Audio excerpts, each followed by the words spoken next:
Please subscribe my channel.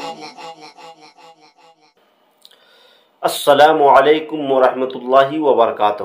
آپ سب کیسے ہیں؟ امید کرتا ہوں خیریت سے ہوں گے۔ اللہ تعالیٰ آپ سب کو ایسے ہی ہمیشہ خوش و آباد رکھے۔ شعبان المعظم کا مہینہ بہت ہی خیر و برکت والا مہینہ ہے۔ اس مہینے میں نبی کریم صلی اللہ تعالیٰ علیہ وسلم کیا عمل رہتا تھا؟ کیا اس مہینے کو آتے ہی نبی کریم صلی اللہ تعالیٰ علیہ وسلم کی عبادتوں میں اضافہ ہوتا تھا؟ اور 15ویں شب میں کیا نبی کریم صلی اللہ علیہ وسلم نے شب بیداری کی تھی؟ کیا نبی کریم صلی اللہ تعالیٰ علیہ وسلم قبر پہ جا کر کے میتہ کے لیے، مردوں کے لیے دعائیں کی تھی؟ آج میں اس میں بتانے والا ہوں۔ تو جو حضرات ہماری اس ویڈیو پہ نئے ہیں ان سے میں گزارش کروں گا ہمارے دی اسلام 92 چینل کو سبسکرائب کریں، بیل آئیکن کو دبائیں تاکہ ہر آنے والا ویڈیو آپ تک بآسانی پہنچ سکے۔ دیکھیے، جب شعبان المعظم کا مہینہ آتا تھا تو نبی کریم صلی اللہ تعالیٰ علیہ وسلم کی عبادتوں میں تبدیلیاں آ جایا کرتی تھی۔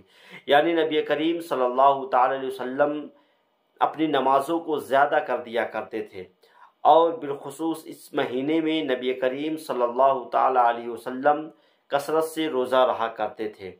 یعنی عام مہینوں کے اعتبار سے اس مہینے میں نبی کریم صلی اللہ علیہ وسلم کچھ زیادہ ہی روزہ رکھا کرتے تھے۔ جب اس کی وجہ پوچھی گئی کہ آپ اس مہینے میں کثرت سے روزہ کیوں رکھتے ہیں یا عبادتوں میں اضافہ کیوں کرتے ہیں، تو آپ صلی اللہ علیہ وسلم نے ارشاد فرمایا کہ یہ وہ مہینہ ہے کہ جس میں بندے کے اعمال کو رب کے سامنے پیش کیا جاتا ہے، اور میں یہ چاہتا ہوں کہ جب میرا اعمال رب کے سامنے پیش کیا جائے تو میں روزے سے ہوں، میں عبادت میں رہوں۔ آپ ذرا غور کریں، نبی کریم صلی اللہ تعالیٰ علیہ وسلم اگر سوئے پھر بھی عبادت ہے، جاگے پھر بھی عبادت ہے، کسی کام میں مشغول ہوں پھر بھی وہ عبادت ہے۔ نبی کا ہر کام عبادت ہوتا ہے، تو بھلا آپ صلی اللہ علیہ وسلم ایسا کیوں فرما رہے ہیں؟ نبی کریم صلی اللہ علیہ وسلم کا ہر کام اپنی امتی کو سکھانے کے لیے ہوتا ہے۔ تو امتی کو یہ چاہیے کہ جب شعبان المعظم کا مہینہ آئے تو اس مہینے میں اپنی عبادتوں میں اضافہ کریں، روزے سے رہیں، خیرات کریں، کیونکہ سب کا عمل اس مہینے میں پیش کیا جاتا ہے۔ ہر بندے کے اندر یہ فکر ہونی چاہیے، یہ سوچ ہونی چاہیے، یہ تھنکنگ ہونی چاہیے کہ جب میرا اعمال رب کے سامنے پیش کیا جائے تو اس وقت میں عبادت میں رہوں، اس وقت میں روزے سے رہوں، اس وقت میں خیرات کرتا رہوں۔ آج میں آپ کو بتاؤں شعبان المعظم کی 15ویں شب کے بارے میں۔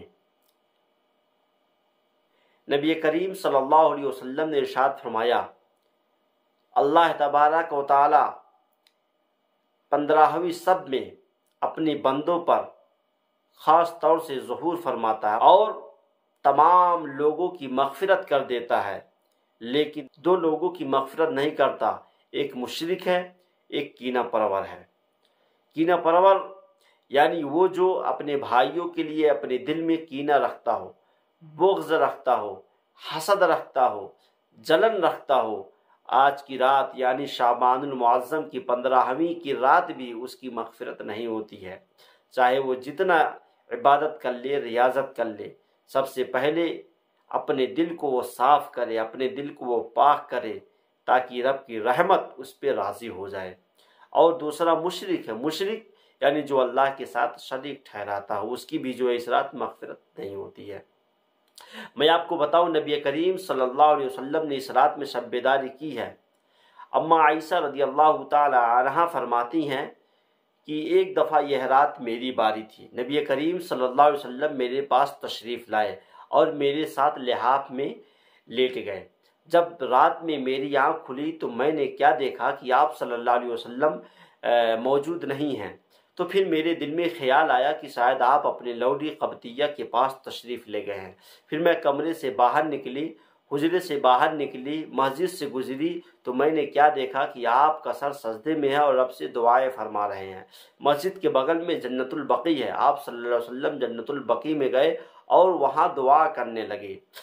سجدے میں سر رکھ کر کے دعا کر رہے اے مولا میرے جسم میرے خیال نے تجھے سجدہ کیا اور یہ دل تجھ پہ ایمان لایا، یہ میرا ہاتھ ہے، میں نے اس ہاتھ سے اپنے جسم کو کبھی گناہوں سے پراگندہ نہیں کیا، گناہوں سے آلودہ نہیں کیا۔ اے رب عظیم، تجھ سے ہر عظیم کام کی امید کی جاتی ہے، تو میرے بڑے گناہوں کو بخش دے۔ اے رب عظیم، اس چہرے نے تیرا سجدہ کیا جسے تو نے پیدا کیا، اس میں صورت بخشی، اس میں کان اور ناک پیدا کیا۔ اب ذرا غور کر، نبی کریم صلی اللہ علیہ وسلم اپنی دعا میں فرما رہے ہیں کہ میرے بڑے بڑے گناہوں کو بخش دے۔ کیا نبی سے کوئی خطا ہو سکتی ہے؟ کیا نبی سے کوئی گناہ سرزد ہو سکتی ہے؟ کبھی نہیں، بالکل نہیں، ہرگز نہیں۔ لیکن نبی کی یہ دعا اپنی امتی کے لیے درس تعلیم تھی، اپنی امتی کو سکھانے کے لیے تھی کہ جب بھی میری امتی دعا کرے رب سے تو متکبرانہ اور گھمنڈیانہ انداز میں دعا نہ کرے، بلکہ رب سے عاجزی اور انکساری کے ساتھ دعا کرے۔ جب آپ نے سر کو سجدے سے اٹھایا تو اماں عائشہ عرض کرتے ہیں یا رسول اللہ، میرے ماں باپ آپ پر قربان، آپ یہاں پر تشریف فرما ہیں اور میں وہاں تھی۔ تو آپ صلی اللہ علیہ وسلم نے فرمایا اے حمیرہ، کیا تمہیں معلوم نہیں ہے آج 15ویں شعبان کی رات ہے، اس رات میں اللہ تعالی بنو کلب کے ریوڑیوں کے بالوں کے برابر لوگوں کو جہنم سے آزاد فرماتا ہے۔ لیکن اس رات بھی کچھ ایسے لوگ ہیں جو آزادی سے محروم رہتے ہیں، وہ یہ ہیں شراب خور، والدین کا نافرمان، عادی الزنا، قاطع الرحم، چنگ و رباب بجانے والا اور چغل خور۔ یعنی 15ویں شعبان کی رات بھی شراب پینے والا، والدین کا نافرمان،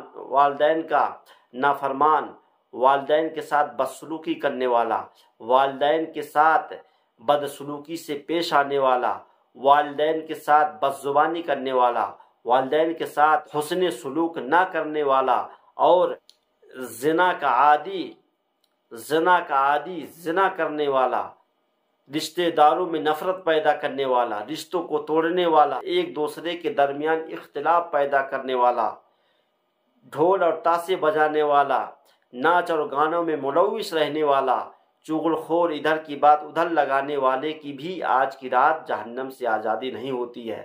لیکن یہ جتنے بھی ہیں اگر سب کے سب جو ہے سچے دل سے توبہ کر لیں تو ان کی بھی مغفرت ہو جائے گی، کیونکہ میرے آقا فرماتے ہیں التائب من الذنب کمن لا ذنب لہ، توبہ کرنے والا ایسی ہو جاتا ہے جیسے اس نے کبھی کوئی گناہ کیا ہی نہیں ہے، لیکن شرط یہ ہے کہ توبہ سچے دل سے ہونی چاہیے۔